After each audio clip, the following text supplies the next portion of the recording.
ભરૂચના લુવારા ગામ ખાતે 25 લાખના ખર્ચે 4 લાભાર્થીઓના નવનિર્મિત આવાસનું લોકાર્પણ કરવામાં આવ્યું.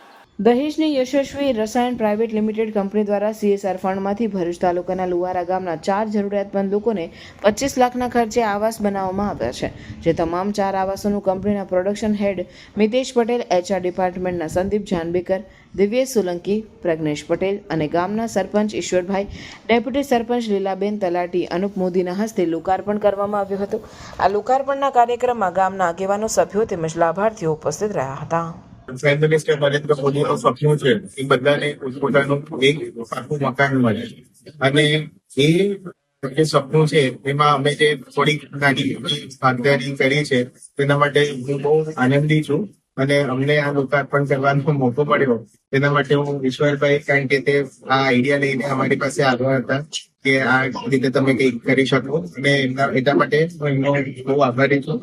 અને એમને આઈડિયા અમને આપી અને અમે સહભાગી થઈ શકીએ.